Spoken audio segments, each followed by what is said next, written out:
Ada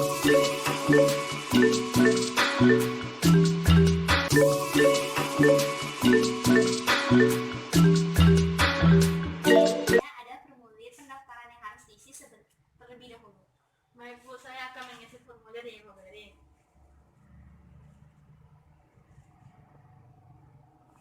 Terima kasih Bu. Baiklah, konselnya bisa dimulai. Jadi begini Bu, kemarin saya membeli makanan di PKL di dekat rumah saya. Setelah 1 jam saya mengalami muntah dan diare. Baiklah, untuk mengetahui penyebab penyakitnya, kita akan berdiskusi tentang gejalanya terlebih dahulu. Gejala apa saja yang Anda alami setelah mengkonsumsi makanan tersebut? Gejala yang saya alami yaitu mual, muntah, sakit perut, dan diare Bu. Makanan apa yang Anda konsumsi dan sejak kapan? Saya makan baru sekali ini Bu, hari ini sekali ini Bu. Saya membeli nasi goreng di PKL di dekat rumah saya. Untuk tempat makanan dan pembungkus makanannya seperti apa? Apakah bahannya aman? Untuk tempat makanannya bahannya terbuat dari styrofoam dan pembungkusnya dari plastik Bu. Apakah Anda sudah mencuci tangan sebelum makan? Oh iya Bu, saya sudah mencuci tangan tapi tidak menggunakan sabun. Dan makanan tersebut tertutup. Apakah makanan yang dibeli dimasak dengan matang? Ya, separuh matang, untuk nasinya matang. Apakah peralatan yang digunakan sudah? Iya, bersih Bu. Baiklah, saya akan mengulangi konseling hari ini. Yang pertama untuk pengamannya. Untuk telur separuh matang bisa jadi berbahaya bagi kesehatan karena dapat mengandung bakteri salmonella. Yang kedua, untuk lingkungannya yang tidak hygiene, yaitu dengan penggunaan styrofoam dan pembungkus plastik karena penggunaan styrofoam tidak dianjurkan untuk makanan. Yang ketiga, perilaku yang tidak hygiene, yaitu tidak mencuci tangan sebelum dan sesudah makan. Sebaiknya Nadira dalam memilih makanan yaitu memilih makanan yang sehat, yaitu sehat dan 5 sempurna. Dan dalam pengolahan makanannya diharapkan makanan tersebut dimasak dengan matang. Yang ketiga, membiasakan perilaku hidup bersih dan sehat dengan mencuci tangan dengan menggunakan sabun sebelum dan sesudah makan. Yang keempat, tidak menggunakan styrofoam dalam membungkus makanan. Ya, terima kasih Bu.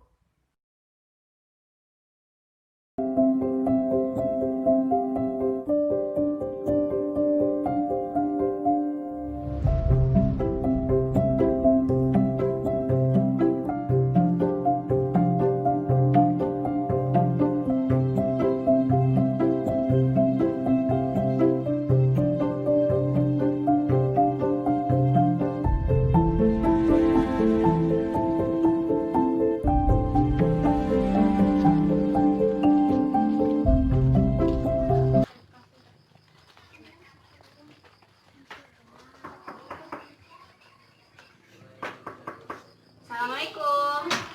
Waalaikumsalam. Bu, Waalaikumsalam Bu. saya petugas sanitasi dari Puskesmas yang kemarin.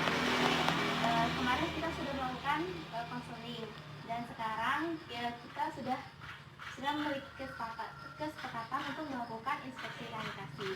Apakah bisa dilakukan sekarang? Ya, bisa Bu. Bisa tunjukkan tempat jambannya Bu? Iya Bu, silakan.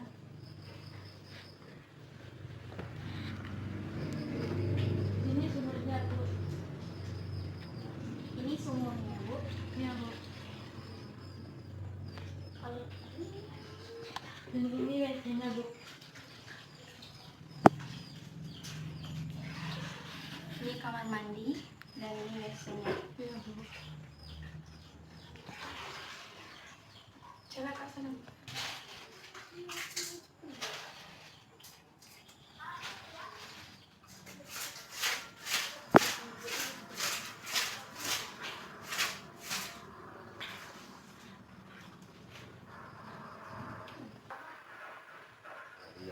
Dan di sini tempat masaknya Bu. Dan itu tempat air galonnya Bu.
sabun.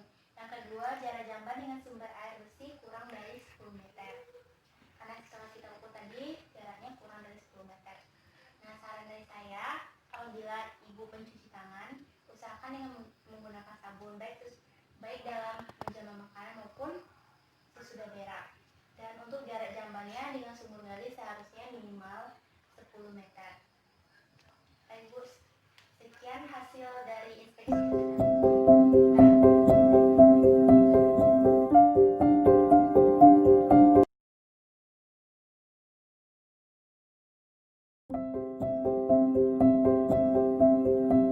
Baiklah, selanjutnya intervensi kesehatan lingkungan.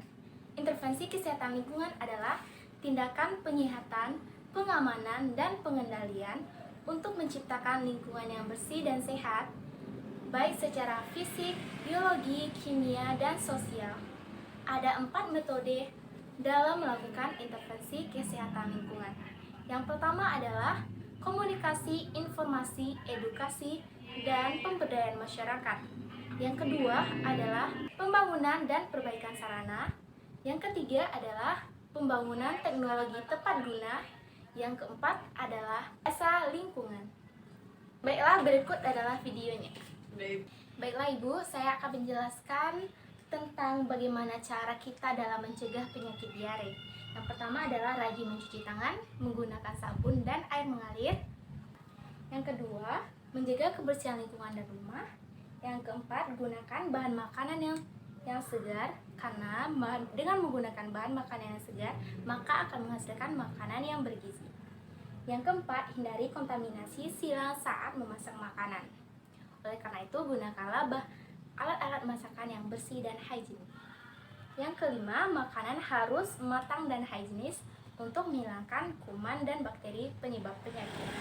Yang kelima, hindari makanan yang pedas karena makanan yang pedas juga dapat menyebabkan penyakit diare. Yang kelima, memberikan vaksin rotavirus kepada anak yang mengalami diare. Baiklah, sekian dari saya. Bagaimana tanggapan Ibu? Apakah Ibu mengerti?